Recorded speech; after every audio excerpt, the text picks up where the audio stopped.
There was this super skinny kid born in Guadalajara, Mexico, who looked Aryan blonde with blue eyes and white hair. Around the darker-haired, darker-skinned kids in the country, he felt like a freak.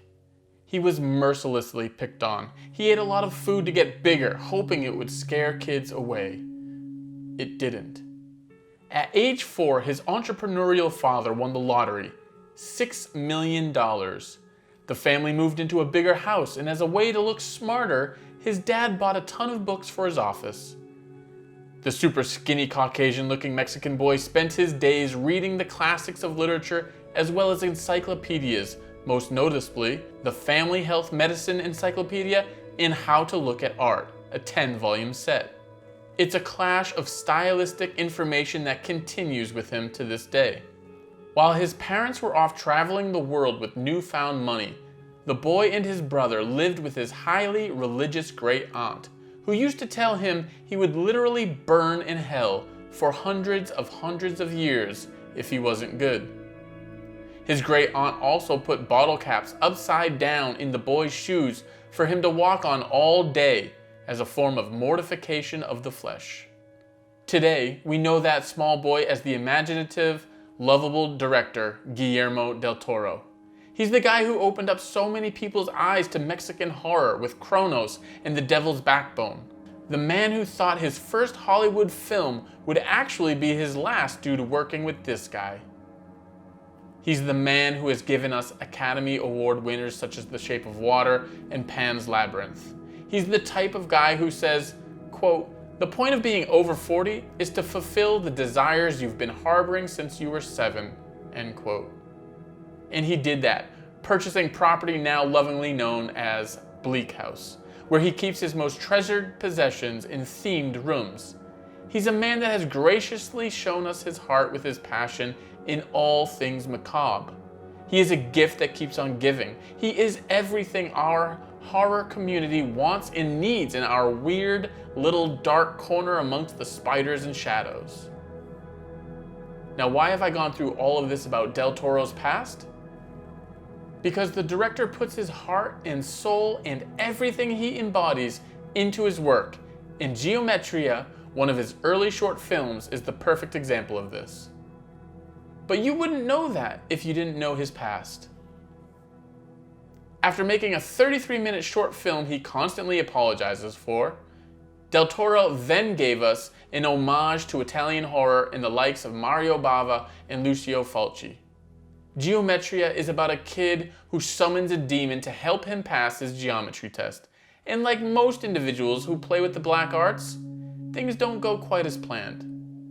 If you haven't seen this before, feel free to click on the link below to the short film and then come on back here where you left off. The film is loosely based on a Frederick Brown short story called Naturally. Brown is known for his brilliance within the short story format, as well as his humor, plotting devices, and twist endings. The film differs from the book as Del Toro decided to add an extra layer to strengthen the twisted absurdity of it all. He includes an additional subplot, and this is where the true fun of the film really kicks into high gear. The protagonist doesn't just need help with geometry though. He also lost his dad a few months ago and would like to see him again. Humor and gore ensues as the father is the afterthought to the importance of geometry. The small boy draws a pentagram on the floor from his own blood to protect him from the demon. So, the demon brings back his father, which is great, but then the father tears apart the boy's mother, and then the demon attacks the kid. Remember, he's not that good at geometry, and what he has drawn on his floor for protection has 6 sides. It's a hexagon, not a pentagram. In short, the film ends with our failed math student in big trouble. Guillermo Del Toro's short is a true labor of love. It's like the first time you make or write something and you want every little bit of your soul and your creative expression to be in there. It's like an erupting volcano filled with everything that makes you happy. It's those perfect creations before money gets involved or fear. It's an explosion of creative passion. It's a love letter to his Italian horror heroes. And every aspect of this love letter is meticulously crafted to show Del Toro's soul. It's not an accident that the mother in Geometria, played by Del Toro's actual mother, watches a recreated version of the split pea soup scene in The Exorcist, with its very well-known song, slightly altered, playing. It's not an accident that the director did all the voices dubbed over in Italian. It's not an accident that those neon demon type color vibes actually comes from a style Mario Bava used to use to enhance his sets for additional texture. There's so many different styles and structural variations for short films. There's so much more room to really play and have fun within the endless limits of a short. It could be something like Del Toro's, or it could be something like a Jay and Mark Duplass short, where everything they film makes it into Sundance. Just a simple one shot that gets cut in their kitchen with one actor and a phone. No stylization, no script, just the actor performing, increasing tension with every new call, like in This Is John. Or it can be Geometria. Rewatch the film. Look at the care that is put into the set design and art decoration, the clock, the walls, the pictures, the artwork. They all serve a purpose for character, story, humor, and mood. And let's not forget the special effects. Guillermo Del Toro was heavily using latex for his creations for the first time to see how much fun could truly be had with his own FX production company.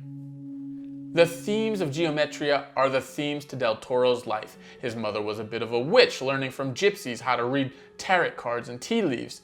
The short film shares the use of magic to help the child.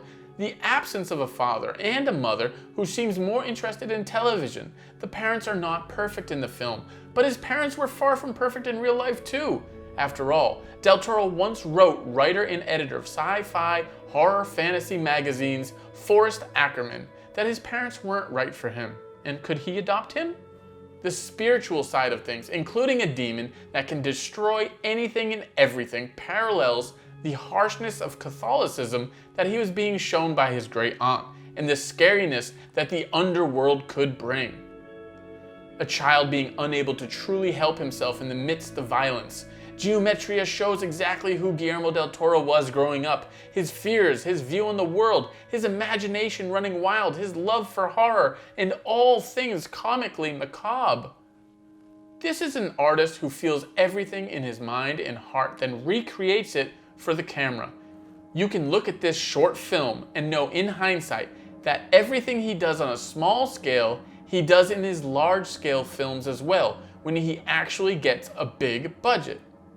Guillermo Del Toro is like the best player on your team, but also the hardest working. He's a true gem, and we should be grateful for absolutely everything he brings us, whether they are perfect films or not.